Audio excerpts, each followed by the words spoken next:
Yeah. Carrie loves that story. I think you've told me that 5 times. Time. Yeah. Man, that's awesome. Yes, sir.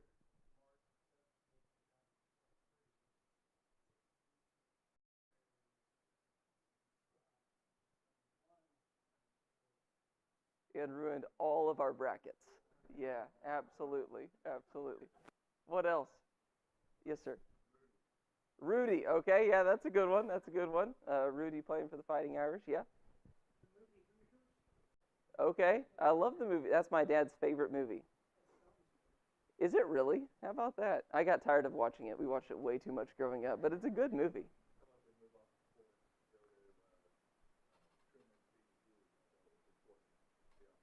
I don't know anything about that. I mean, but that's a political thing, right? Oh man. All right, so political defeat. Would you have your hand raised? Somebody else? Yes, sir. Rocky, yeah, yeah. I guess not. I guess not. The Avengers beating Thanos. I mean, there you go. Yes, ma'am.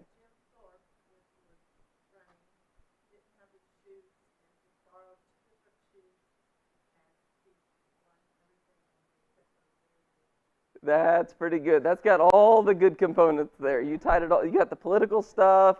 It's real. It's not fiction. That's a great underdog story. So I wrote down this one. I like this story. The fall of 2007 in Lexington, Kentucky, the LSU Tigers came to play the University of Kentucky Wildcats.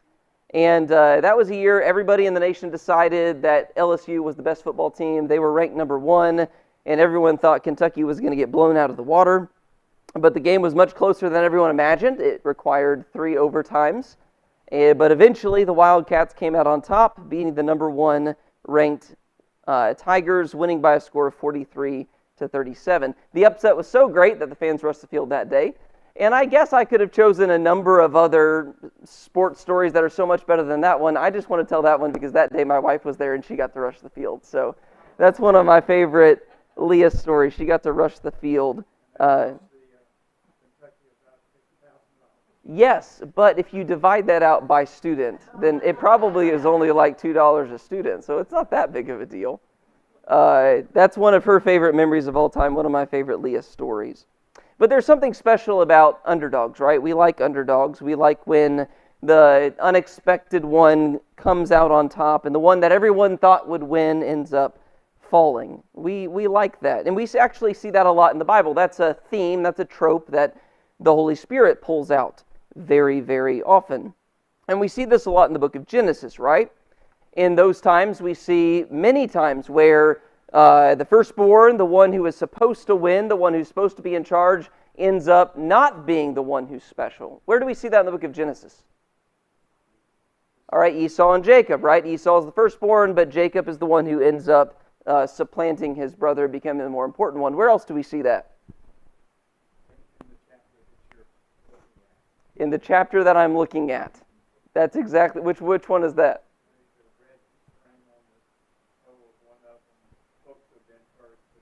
Yeah, okay, so that happens with Judah's kids, right? And so we see that happen there. Where else do we see that happen? There we go. I was waiting for that one. Ishmael and Isaac, right? Ishmael came way first, but Isaac was the son of promise, so he supplants his brother. Where else? It's all over the place. What about Cain and Abel? Cain was born first, but who ends up being respected in the Bible story far more than Cain does? Abel does. How about Rachel and Leah? Right? Even though Leah was the firstborn, she was much older than her sister, it ends up being Rachel who is the one who gets picked by Jacob. It's funny, Rachel and Leah kind of work the other way too. So first of all, Jacob wants to be with Rachel instead of the older sister Leah. She gets married he intends for her to get married first. That's not actually how it works out. But at the end of their story, it actually gets inverted again. Because I think we see in the Bible story that Jacob ends up respecting and loving Leah more than he does Rachel. It is an innocuous part of the book of Genesis, but you can see kind of how Jacob feels about his 2 wives by where he buries them. When Rachel dies, he basically buries her where she falls. even though he's only 20 miles away from the cave of Machpelah, where all of the other famous people are married, Abraham and Sarah and Isaac and Rebekah. But guess who ends up being buried next to Jacob in the cave of Machpelah? Leah does. Yeah, but they both end up getting married in that special place. And so you see a little bit Rachel above Leah, but then Leah above Rachel at the end of the story. And so that's something we often see, this underdog story coming out in the book of Genesis. But perhaps the most obvious example in the book of Genesis is among the 12 sons of Jacob. So in Genesis chapter 49, Jacob is coming to the end of his life, and he gathers his sons together to bless them. And surprisingly, at least in that time it would have been surprising, the person who receives the best blessing is not the firstborn son or the secondborn son or the thirdborn son, but it is the fourthborn son, Judah, who receives the most amazing blessing. Genesis 49, verse 8, Judah, your brothers will praise you. Your hand will be on the necks of your enemies. Your father's sons will bow down to you. Judah is a young lion, my son. You return from the kill. He crouches, he lies down like a lion or a lioness. Who dares to rouse him? The scepter will not depart from Judah, or the staff from between his feet, until he whose right it is comes, and the obedience of the peoples belongs to him. He ties his donkey to a vine, and the colt of his donkey to the choice vine. He washes his clothes in wine, and his robes in the blood of grapes. His eyes are darker than wine, his teeth are whiter than milk.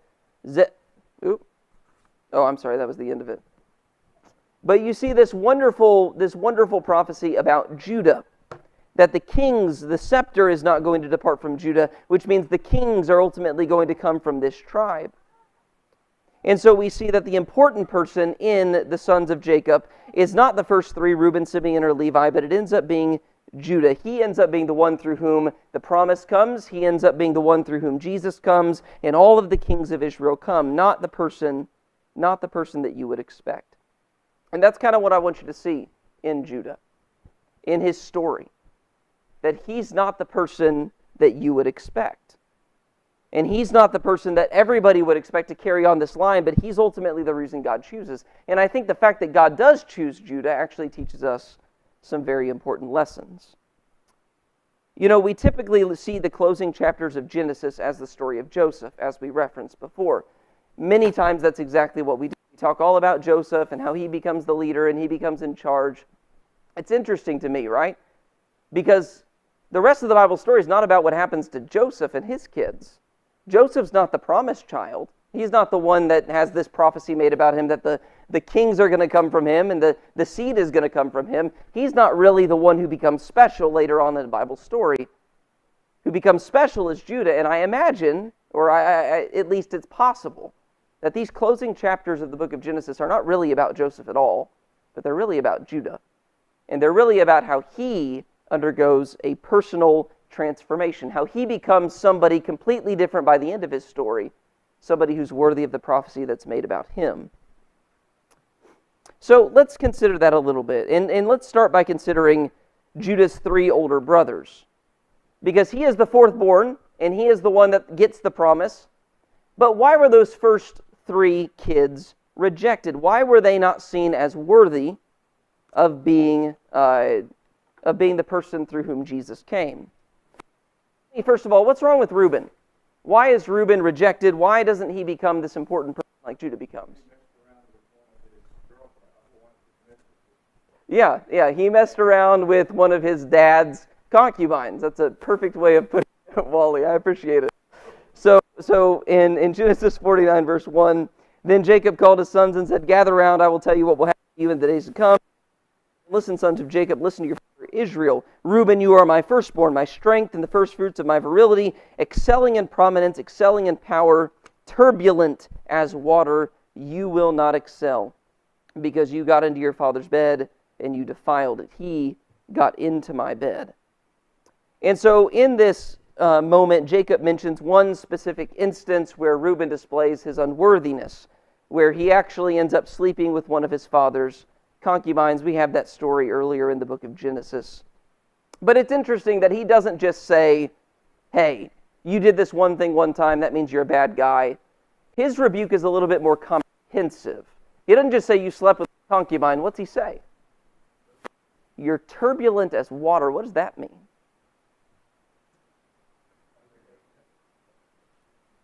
You said he's got a temper. Somebody said another word back there.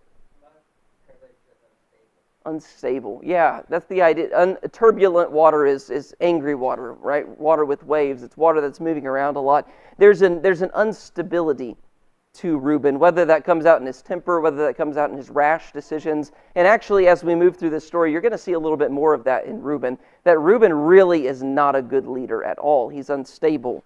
He doesn't make good choices. He's not fit. He's not fit to be a leader.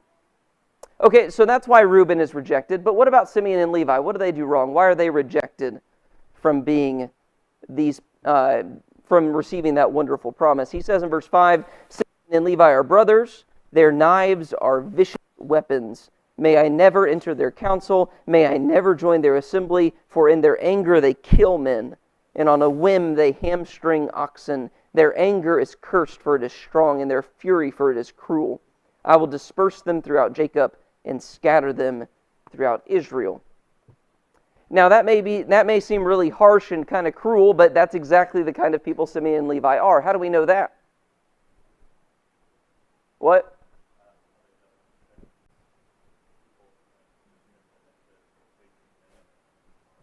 Yeah, it sounded like you said Shrek for a second. Well, they dealt with Shrek's people. No, but Shechem and his people, right? And so we have that incident in Genesis 34 where they're upset about what happens to Dinah, and so they go and they basically kill a whole city of people. And so obviously they're unqualified because of their anger, because of their lies, because they are bad examples. They are cruel and they are vicious. It's interesting to me that Jacob says that they are going to be scattered in Israel. Now that's interesting because that's actually what happens, right? How does that happen to those two? Yeah, it's kind of cool because the descendants of Levi get a very important job, right? They're the ones who are in charge of ministering, they're in charge of the temple, they're in charge of all that worship stuff, but they are scattered, right? They never get an inheritance all their own. But how's that true of Simeon? Yeah.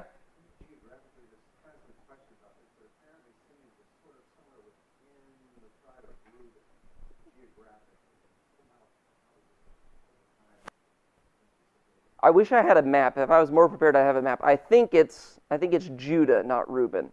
I could be wrong. But eventually, yeah, that's exactly right. It's like Lesotho, if you know anything about your African geography, sorry. Anyway, they're landlocked, and eventually, I could be wrong about this, but they eventually just get subsumed by Judah, right? They eventually just become part of, so they're scattered in Judah, and they kind of lose their tribeship a little bit. And so that actually comes true, that they are scattered throughout the nations. They don't really get that enduring possession like the other tribes do. All right, so Reuben, Simeon, Levi, obviously disqualified. So the next best person is Judah, right? Because he's an awesome guy who never does anything wrong. Yeah, not even close to true.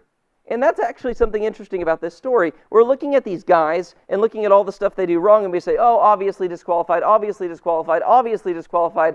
But Judah ain't very qualified either if you look at Genesis 38. Go ahead and look at with me there, Genesis chapter 38, and we see a little bit of Judah's checkered past. So in Genesis chapter 38, we read the story of Judah and Tamar. Tamar is the woman that married Judah's sons. And so she marries the first son, and then ultimately her first son dies. She marries the second son, but there's something weird there that we're not going to get into, and he ends up dying too, and she's supposed to, by law, be given to the third son, but Judah didn't want to do that. Verse 6. Judah got a wife for his firstborn, and her name was Tamar. Now Judah's firstborn, was evil in the Lord's sight, and the Lord put him to death. Then Judah said to Onan, sleep with your brother's wife, perform your duty as her brother-in-law, and produce offspring for your brother. But Onan knew that the offspring would not be his, so whenever he slept with his brother's wife, he released his on the ground so that he would not produce offspring for his brother. What he did was evil in the Lord's sight, so he put him to death also. Then Judah said to his daughter-in-law Tamar, remain a widow in your father's house until my son Shelah grows up, for he thought he might die too like his brothers. So Tamar went to live in her father's house. After a long time, Judah's wife, the daughter of Shua, died. When Judah had finished his mourning, he and his friend Hira, the Adullamite, went up to Timnah to his sheep shearers. Tamar was told, "Your father-in-law is going up to Timnah to shear his sheep." So she took off her widow's clothes, veiled her face, covered herself, and sat at the entrance of Enaim, which is on the way to Timnah. For she saw that though Shelah had grown up, she had not been given to him as a wife. And so ultimately, what happens with Judah and Tamar is very, very scandalous. That as Judah is out shearing his sheep, he finds a prostitute by the side of the road who happens to be Tamar, and he doesn't know. He doesn't know about that. And so he goes into her, and eventually he creates a child with her. Listen to what it says. Listen to what it says in verse, start with me in verse 18. After he's gone into her, they're talking about payment. And so he says, verse 18, "What should I give to you?" he asked. She answered, "Your signet ring, your cord, and the staff in your hand." So he gave them to her and slept with her, and she became pregnant by him. She got up and left, then removed her veil and put her widow's clothes back on. When Judah sent the young goat to his friend the Adullamite in order to get back the items he had left with the woman, he could not find her. He asked the men of the place, "Where is the cult prostitute who is beside the road at Enaim?" "There has been no cult prostitute here," they answered. So the Adullamite returned to Judah, saying, "I couldn't find her, and besides, the men of the place said, 'There has been no cult prostitute here.'" Judah replied, "Let her keep the items for herself, otherwise we will become a laughingstock. After all, I did send this young goat, but you couldn't find her." About 3 months later, Judah was told, "Your daughter-in-law Tamar has been acting like a prostitute, and now she is pregnant. Bring her out," Judah said, "and let her be burned to death." So you read that whole story, and how impressed are you with Judah? I'm not very impressed at all. He's not the greatest guy. In fact, I thought this would be fun. I do have a marker. So if you were to rate these four guys, here, I'm just going to put their first name, their first letter. Is that okay? If you were to rate these four guys on a scale of 1 to 10, as far as who's awesome and who's terrible, right? 0 being terrible and 10 being awesome. What are you giving Reuben? What's your number for Reuben? How good is he?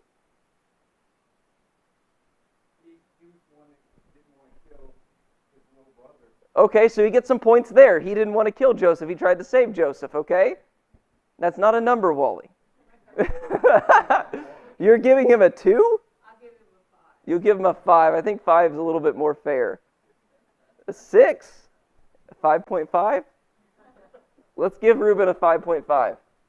Here we go. What about Simeon and Levi? They get the same number because they did the same thing, and we don't have any other information.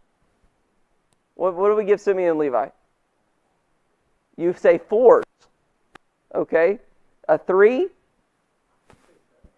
7? I feel the same way. Like this is understandable vengeance, right? Although the translations are a little bit spotty about what happened to Dinah. It could be that she was just being worldly. It could be that she was sexually assaulted. And it's not really clear which one. Depending on which translation you read, it is, but it's really not clear in the Hebrew. Am I right about that, Jonathan? What good are you? All right. So let's give them 7s. Okay? Now we've got Judah. Judah doesn't follow the law, doesn't take care of Tamar, then sleeps with his daughter-in-law because he thinks she's a prostitute, and finds out that she's pregnant. He wants to burn her alive. What number do you give Judah?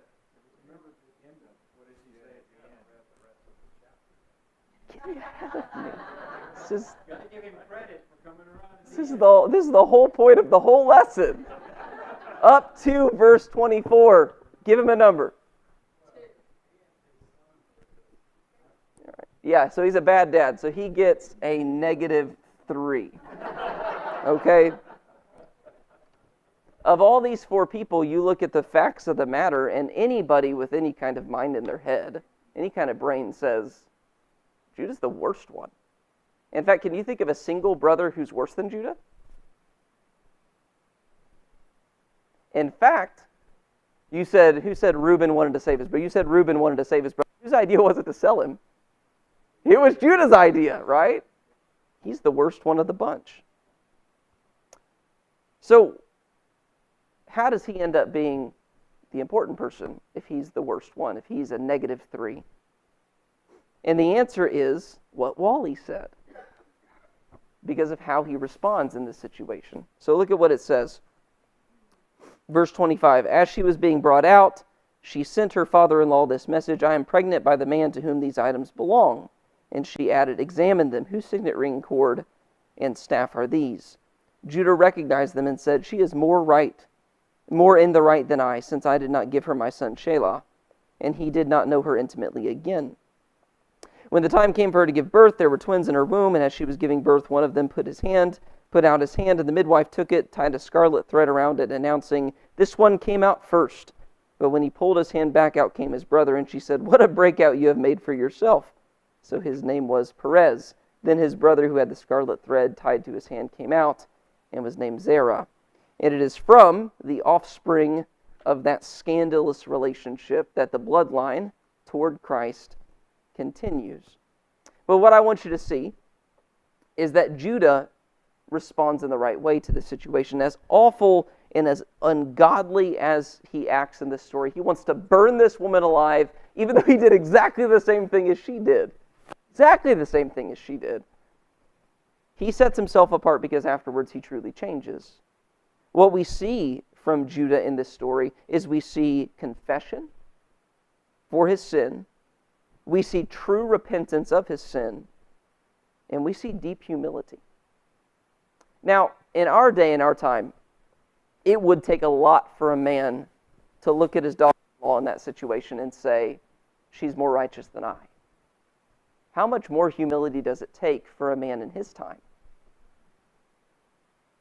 With this woman who has no rights and is seen as just a piece of property, for him to look at all the people of the city and say, she's more righteous than I am. And so what we see at the beginning of his story is this selfish guy who's only concerned about himself, who's concerned about his sons, who wants to keep his son alive, who's not interested in doing the right thing, who's just all out of control and all worldly and ungodly in all kinds of different ways. But by the end of the story, we see humility, confession, true repentance out of him. And I want you to see that ultimately, he continues to change throughout the rest of this story. And that by the time we get to the end of his story, he's not only a better man, but he's a type of Christ. He acts just like Jesus Christ himself. Not, you understand, not just like, but he does. He's willing to sacrifice himself for others by the end of this story. So walk with me through the rest of this story, which we normally consider the story of Joseph, but really in my mind is the story of the transformation of Judah. So once we get to Genesis chapter 39, Joseph's story kind of takes over for a little bit. In Genesis 39, we read about Joseph in Potiphar's house, and then eventually by the end, Joseph is thrown in prison. By chapter 40, he interprets the two prisoners' dreams, and then the dreams come true, and the cupbearer forgets about him. And then in chapter 41, the cupbearer finally remembers him, and Joseph is able to go and stand before Pharaoh and interpret his dreams. Then finally, Joseph is exalted. He becomes very important in the land. He prepares the land for the famine that is going to come. And that's the story of Joseph until we get to chapter 42, when Joseph and his brothers are going to be brought back together again by a famine. So in Genesis chapter 42, and I want you to understand how this all goes. This is, I've always been kind of confused by 42, 43, 44. I've never really put the chronology together in my mind. But basically it looks like this. The brothers go to Egypt for bread and for grain, and then eventually they go back without Simeon because Joseph holds him hostage. And they go back a second time with Benjamin. That's when they meet Joseph again. That's when all that good stuff happens. But I want you to see what happens in these chapters. Then in verse 42, the brothers are suffering from this famine. Jacob and his family are suffering from this famine. They hear there is grain in Egypt, and so the brothers minus Benjamin go to the land. And of course, Joseph recognizes them and decides that he's going to have a little bit of fun with them. And so he tells them that they're spies, even though he knows that they're not. I wonder about this. I guess we have time to ask this question. When you think about how Joseph interacts with his brothers, do you think that he is being godly, or do you think that he's kind of trying to get back at him a little bit? when you think about all the interaction that they have, pretending that they're spies, throwing them in prison, holding them hostage? What do you think? May have been testing them. That might be right. That might be right. What else? Anyone have any other thoughts? Yes, sir. Yeah. Yeah. That's exactly. I think we underestimate that, don't we? You know, we read this as a Bible story that we hear about in children's classes. We know it all turns out okay in the end, but we forget what a terrible and devastating thing these brothers had done by selling Joseph into slavery, even though it does turn out pretty good in the end. What else? Any thoughts?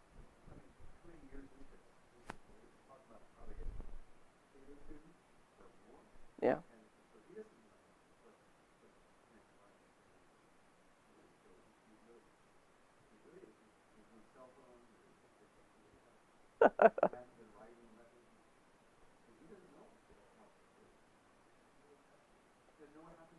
And that's interesting too, right? Because they show up without Benjamin. And so Joseph has this in common, that they're both sons of Rachel, right? And so what might he be thinking about Benjamin? Maybe they got rid of him too. It could be that. That may be why he wants to see his brother and why he questions them so intensely about their family and their relations and all the things like that. But I want you to notice a couple of interesting things that happen in Genesis 42. I want you to notice something about Reuben, that after the brothers are accused of being spies, notice that in verse 22, Reuben replied, "Did I not tell you not to harm the boy, but you wouldn't listen? Now we must account for his blood." We see something in Reuben there that's not a very good leadership quality. What do we see there? I told you so, right? And it's almost like he's saying, none of this was my fault, it was all your fault. Now, I guess when it came to dealing with Joseph, he was the one who wanted to pull him up out of the pit and bring him back to his dad, but his hands are not clean in this, but he's trying to pretend like they are. That's part of that instability that you see in him. It's also interesting, notice what it says in verse 14. Then Joseph said to them, "I have spoken, you are spies. This is how you will be tested. As surely as Pharaoh lives, you will not leave this place unless your youngest brother comes. Send one among you to get your brother. The rest of you will be in prison, so that your words will be tested to see if they are true. If they are not, then as surely as Pharaoh lives, you are spies." So Joseph imprisoned them together for 3 days. That 3 days is significant, isn't it, right? Because that 3 days is how long Jesus was in the tomb. And so they're in prison for 3 days, just as Jesus was in prison for 3 days. But it is also interesting that at the end, Joseph decides not to imprison all of them and let one of them go back. He actually decides to be a little bit gracious. So he takes Simeon and holds Simeon hostage and lets everybody go home. And so you see there a little bit Joseph's attitude being a little bit more gracious, a little bit more merciful toward his brothers than he originally intended. So starting in verse 27, the brothers return home and they tell their father everything that happened. And they want to take Benjamin back so that they can go get their brother Simeon and rescue him. But Jacob eventually says, "No, you're not going to take Simeon and Joseph and Benjamin from me." And so eventually they just kind of leave Simeon out to dry. Listen to what it says. Listen again in verse 37. Look at what Reuben says to his father. Then Reuben said to his father, "You can kill my 2 sons if I don't bring him back to you. Put him in my care, and I will return him to you." How do you feel about Reuben reading that? Another poor leadership quality, right? No, not quite? I mean, he's basically putting on the line his posterity, saying, "I'm not going to make this mistake." Yeah. So there is something admirable you could do. I guess you could, but when you contrast it with what Judah does later, right? Where what does Judah do later? Judah says, "Don't take my sons and kill them." He says, "You hold me responsible forever for what happens." And so while maybe there is some admirableness in that, taking responsibility, there's not that self-sacrificial quality that you really want to see in Reuben in this moment. And we see Judah really rise to the top and become a leader when we get to chapter 43. Let me see. Yeah, I think we have some time. Okay. Can someone read chapter 43, verses 1 through 10?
All right. So by the end of chapter 42, Simeon is held hostage, and Jacob has basically said, whatever, he's gone. I'm not going to go back and try to get him. Chapter 43, they're out of food, and Jacob says, okay, now we got to do something about this. And Judah, of all people, is the one to respond to his father. Now, what do you see about Judah here that really impresses you?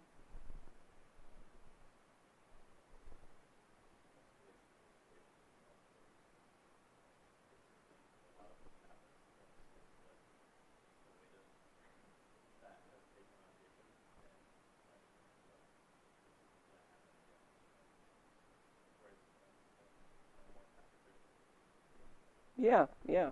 He says, I'm going to take accountability for this.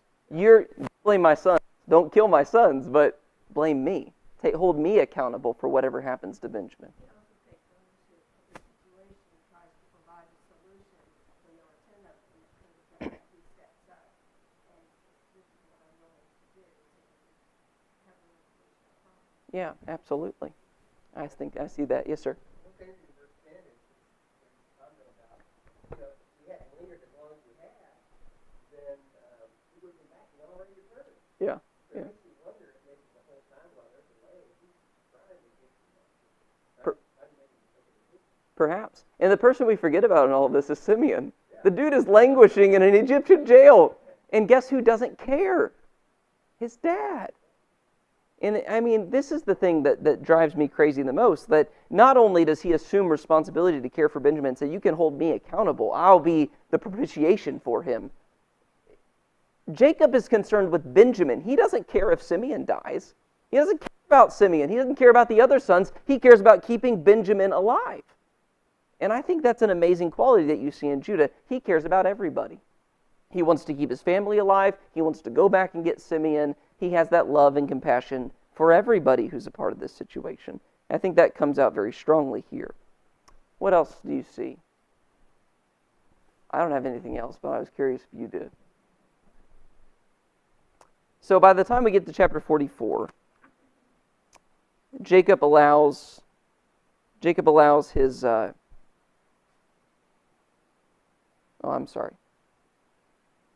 Yes.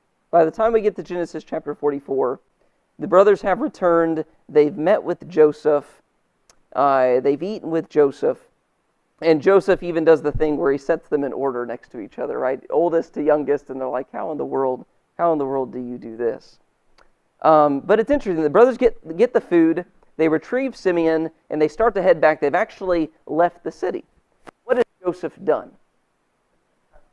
He put the silver cup in Benjamin's sack, which has always perplexed me. Why in the world would he do that? What are your thoughts? What do you think Joseph is doing there? To see what the brothers would do? It's a setup, okay? But to set up what? What was the punishment that he said would happen for the person whose silver cup was found in their sack? Killed? It actually says, he'll be a slave of mine forever. Part of me wonders if what's happening here is Joseph is trying to save his brother from his brothers. And so part of what I think might be happening is he's using a little bit of subterfuge. He's trying to say, okay, put this silver cup in his sack. Then when they try to leave, I will capture him under false pretenses, take him back and make him my slave, let the other brothers go home, and they'll never know what really happened. Because, again, what did those brothers do to him because he was a son of Rachel? So part of what I'm thinking is he intended to reveal himself to Benjamin after the brothers were forced to go their way, and he was really saving his brother from his other brothers. Do y'all see that? Does that make sense to y'all? So that could be what's happening here. And I think that might be what Joseph's ultimate plan is. Brothers can go back, they'll have their food, they'll have their grain, they'll take care of my dad, but I will have saved Benjamin, my real brother, my full brother. But notice what happens after they're brought back, after the silver cup is found in Benjamin's sack. Listen to what Judah says, verse 16. What can we say to you, my lord? Judah replied. How can we plead? How can we justify ourselves? God has exposed your servant's iniquity. We are now my lord's slaves, both we and the one in whose possession the cup was found. Interesting that he says, not just what you said, not just the one who had the cup, all of us are going to be your slaves. Then Joseph said, I swear that I will not do this. The man in whose possession the cup was found will be my slave. The rest of you can go in peace to your father. So he's trying to hold fast to his plan and just take his brother away from the other brothers.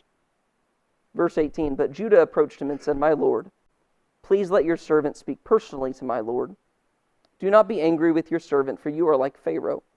My lord asked his servants, do you have a father or a brother? And we answered, my lord, we have an elderly father and a younger brother, the child of his old age. The boy's brother is dead. He is the only one of his mother's sons left, and his father loves him.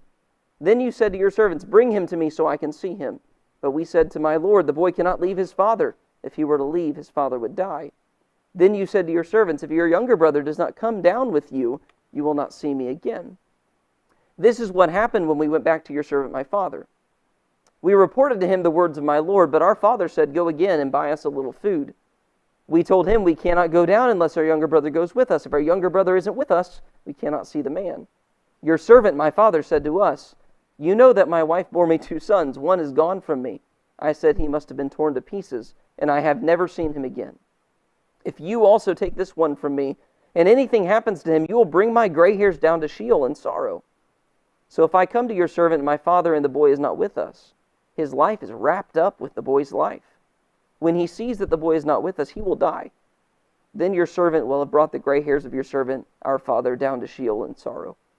Your servant became accountable to my father for the boy, saying, if I do not return him to you, I will always bear the guilt for sinning against you, my father. Now please, let your servant remain here as my lord's slave, in place of the boy. Let him go back with his brothers. For how can I go back to my father without the boy? I could not bear to see the grief that would overwhelm my father. So ultimately, what does Judah end up doing? Yeah, he offers himself in the place of Benjamin, which is how we see him being a type of Christ. That's exactly what Christ did. He's not the one who sinned. He's not the one who needed help. He's not the one who did the wrong thing, but he came to earth to die in our place, that we, the guilty ones, could be brought back to our Father. And so in this, we see a true transformation in Judah, this selfish, worldly, ungodly man who wants to burn his daughter-in-law alive, becomes somebody who is willing to stay and be a slave in Egypt for the rest of his life, just to spare a half-brother that he probably didn't like that much in the beginning. You see by the end of his story that Judah has completely changed and become completely different. And so it's not hard to see, it's not hard to understand why God would choose this person to be the one through whom Jesus came, because he is Christ-like in the way that he behaves. He is sacrificial. He is humble. He is willing to give up himself for the sake of others. And that's exactly the kind of quality that God is looking for in his servants. The interesting thing about all of this is that according to Joseph's plan, if you buy that theory or not, what he ultimately wanted to do was for the other 10 brothers to go home, for Benjamin to stay with him, and for him to take care of Benjamin in Egypt. That was his plan. He even sent them out the door and tried to get them to leave and keep Benjamin there. What happens in 45 verse 1? Joseph could no longer keep his composure in front of all his attendants, so he called out, "Send everyone away from me." No one was with him when he revealed his identity to his brothers. But he wept so loudly that the Egyptians heard it, and also Pharaoh's household heard it. Joseph said to his brothers, "I am Joseph. Is my father still living?" But they could not answer him because they were terrified in his presence. Notice that it's only after he sees Judah and his willingness to sacrifice that Joseph feels comfortable revealing himself. It's when he's finally realized that his brothers are changed. They're not the same as they used to be. He now trusts them in a way he wasn't willing to trust them before. And so he reveals himself, and ultimately the whole family is brought back together because of Judah's willingness to sacrifice himself.